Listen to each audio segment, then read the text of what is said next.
जय हिंद दोस्तों। आज हम राष्ट्रीय ध्वज, राष्ट्रीय गान, राष्ट्रीय गीत और राष्ट्रीय चिन्ह के बारे में डिटेल से चर्चा करेंगे।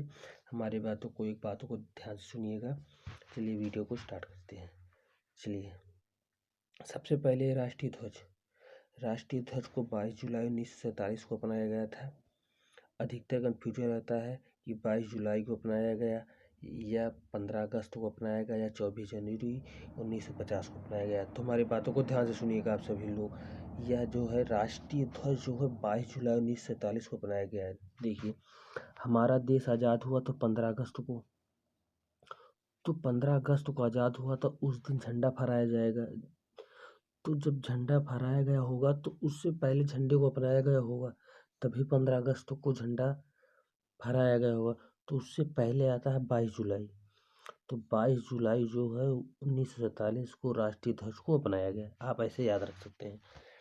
इसको तैयार किया था पिंगली वेंकैया ने। राष्ट्रीय ध्वज को तैयार किया था पिंगली वेंकैया ने। रैली में झंडा दाएं हाथ में होना चाहिए। ध्यान रखिएगा, रैली में झंडा जो है वो दाएं हाथ में होना चाहिए। जब झंडा झुका हुआ होता है, थोड़ा सा झुका देते हैं तो राष्ट्रीय शोक का प्रतीक होता है। और जब झंडे को उल्टा कर दिया जाता है तो वह संकट आने पर यह संकट का प्रतीक होता है। देखिए झंडे को थोड़ा झुका दिया जाता है तो वह राष्ट्रीय शोक का प्रतीक होता है, और झंडे को जब पूरा उल्टा कर दिया जाता है तो वह राष्ट्रीय संकट का प्रतीक होता है। राष्ट्र पे हमारे संकट जब आ जाता है तो उसको उल्टा कर दिया जाता है। झंडा को कभी पताका के आकार में नहीं होना चाहिए। इसका मतलब ये है, देखिए एक झंडा ऐसे होता है और एक ऐसे करके कुछ होता नहीं। इस समय देखिए जो राम मंदिर में झंडा खूब चल रहा था तो वो इस प्रकार का था, तो इसे पताका बोलते हैं। तो झंडा कभी पताका के रूप में नहीं होना चाहिए, ऐसे होना चाहिए। कभी कट वट वाला नहीं झंडा रहता, तो झंडा को कभी पताका आकार में नहीं होना चाहिए।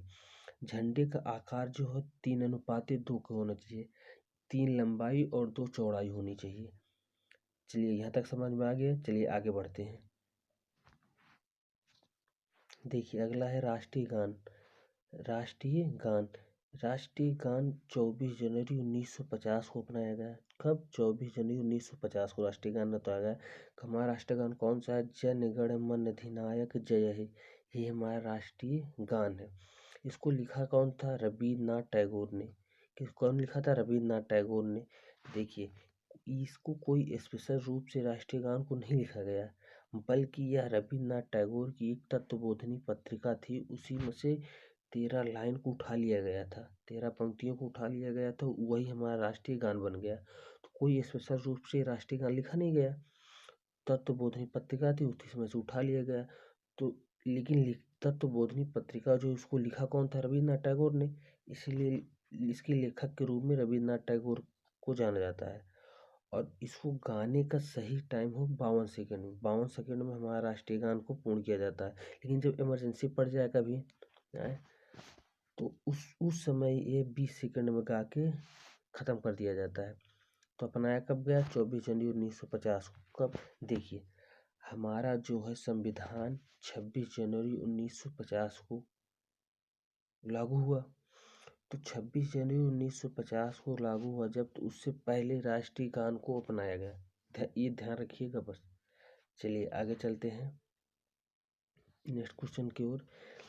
प्रथम बार राष्ट्रीय गान जो है 1911 में कलकत्ता अधिवेशन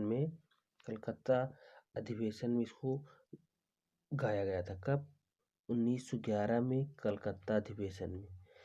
देखिए इसको इंग्लिश में भी अनुवाद रविन्द्रनाथ टैगोर ने किया था, जिसका नाम रख दिया गया the morning song of India. The morning song of India. तो ध्यान रखिएगा राष्ट्रीय गान कब अपनाया गया? 24 जनवरी 1950, जिसे जनगण मन अधिनायक जय हे कहते हैं। और इसको लिखा कौन था? रविन्द्रनाथ टैगोर ने। यह तत्वबोधिनी पत्रिका से 13 पंक्तियों से लिया गया, और इसको गाने का टाइम 52 सेकंड है, इमरजेंसी में 20 सेकंड है। चलिए आगे को चलते हैं। राष्ट्रीय गीत। राष्ट्रीय गीत कौन सा है हमारा? वंदे मातरम। ये है ना हमारा राष्ट्रीय गीत। तो हमारा राष्ट्रीय गीत वंदे मातरम। इसको भी 24 जनवरी 1950 को अपनाया गया। देखिए, राष्ट्रीय ध्वज 22 जुलाई को अपनाया गया था। राष्ट्रीय ध्वज 22 जुलाई को अपनाया गया था।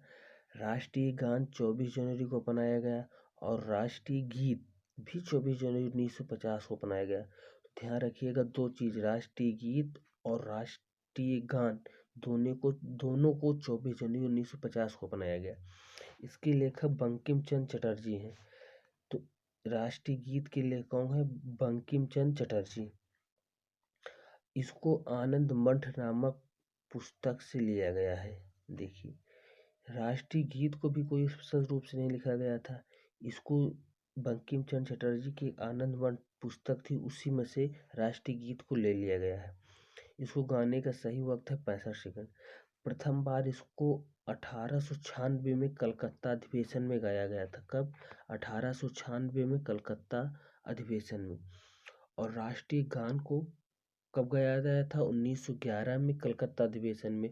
और इसको भी गाया गया 1896 में, उससे पहले कलकत्ता अधिवेशन में। चलिए नेक्स्ट क्वेश्चन की ओर। राष्ट्रीय चिन्ह।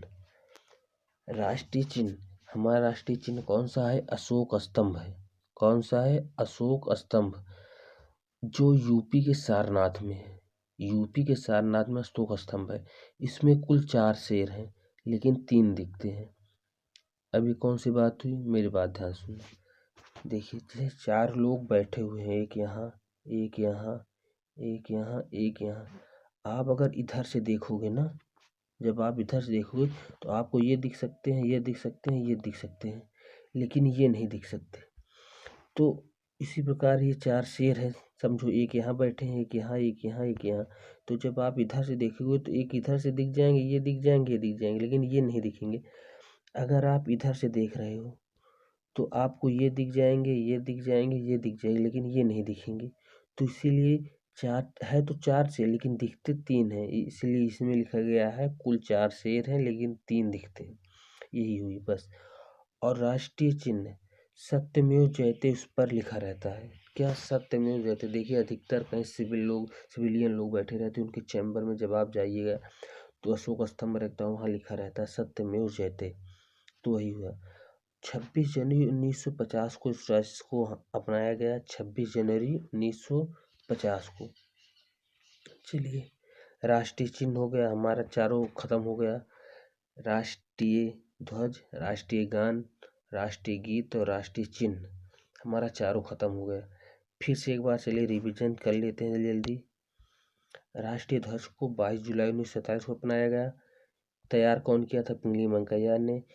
रैली में झंडा दाएं हाथ में होना चाहिए। रैली में झंडा दाएं हाथ में होना चाहिए। झुका झंडा राष्ट्रीय शोक का प्रतीक, उल्टा झंडा संकट आने पर प्रतीक, और झंडा को कभी पताका के आकार में नहीं होना चाहिए। यह जो है 3:2 के अनुपात में होना चाहिए। यहाँ तक। राष्ट्रीय गान 24 जनवरी 1950 को अपनाया गया। जन गण मन जय है, भारत भाग विधाता, ये हमारा राष्ट्रीय गान है। इसको लिखा कौन था? रविन्द्रनाथ टैगोर। इसको लिया कहाँ गया था? तत्वबोधिनी पत्रिका से 13 पंक्तियों से इसको लिया गया। इसको गाने का सही समय 52 सेकंड में है, इमरजेंसी में 20 सेकंड है। चलिए, इसको प्रथम बार 1911 में कलकत्ता अधिवेशन में गाया गया था और इंग्लिश में अनुवाद रविन्द्रनाथ टैगोर ने ही किया था। इसका नाम रखा गया था मॉर्निंग सॉन्ग ऑफ इंडिया। चलिए, राष्ट्रीय गीत वंदे मातरम 24 जनवरी 1950 को अपनाया गया। इसके लेखक बंकिम चंद्र चटर्जी हैं। आनंद मठ नामक पुस्तक से लिया गया। इसको 65 सेकंड में गाया जाता है और इसको 1896 में कलकत्ता अधिवेशन में प्रथम बार गाया गया। चलिए टेस्ट की ओर चलते हैं हम। तो सभी लोग अगर ध्यान से हमारी बातों को सुने होंगे तो इसका आंसर दीजिएगा। हमारा राष्ट्रीय ध्वज किस अनुपात में होना चाहिए? बताइएगा, हमारा राष्ट्रीय ध्वज किस अनुपात में होना चाहिए? 2:3, 2:2, 3:2, 3:3। सही आंसर है 3:2। चलिए नेक्स्ट क्वेश्चन की ओर चलते हैं। राष्ट्रीय चिन्ह में कितने शेर हैं? राष्ट्रीय 1, 2, 3, 4। राष्ट्रीय चिन्ह हमारे 4 शेर हैं, लेकिन दिखते कितने हैं? 3। तो सही आंसर है कि इसमें पूछा राष्ट्रीय चिन्ह कितने शेर हैं, तो शेर 4 है। अगर ये पूछे कितने दिखते हैं तो 3 दिखते हैं। चलिए नेक्स्ट क्वेश्चन की ओर चलते हैं। राष्ट्रीय गान को कब अपनाया गया? राष्ट्रीय गान को कब अपनाया गया? 22 जुलाई 1947 को, 24 जनवरी 1950 को, 26 जनवरी 1950 को, 15 अगस्त 1947 को। तो राष्ट्रीय गान को कब बनाया गया? 24 जनवरी 1950 को। 24 जनवरी 1950 को बनाया गया राष्ट्रीय गान। राष्ट्रीय गीत भी 24 जनवरी 1950 को अपनाया गया। 22 जुलाई 1947 को राष्ट्रीय ध्वज अपनाया गया था और 26 जनवरी 1950 को राष्ट्रीय गान, 15 अगस्त 1947 को हमारा देश आज़ाद हुआ था। तो सही आंसर इसका ये हो जाएगा। देखिए अगला क्या है, राष्ट्रीय गीत को किस पुस्तक से लिया गया है? राष्ट्रीय गीत को किस पुस्तक से लिखा गया है? तत्वबोधिनी पुस्तक, आनंद मठ, मुंडकोपनिषद, इनमें से कोई नहीं। तो राष्ट्रीय गीत को जो है हमारे राष्ट्रीय गीत को आनंद मठ नामक पुस्तक से लिया गया। तत्वबोधिनी पुस्तक से राष्ट्रीय गान को लिया गया है और मुंडकोपनिषद जो है राष्ट्रीय चिन्ह जो है वो मुंडकोपनिषद से लिखा गया है। तो यहाँ तक हो गया। चलिए नेक्स्ट चलते हैं। यहीं पे हमारा सेशन समाप्त होता है। अगर आपको वीडियो अच्छा लगा हो तो सब्सक्राइब करना, लाइक करना।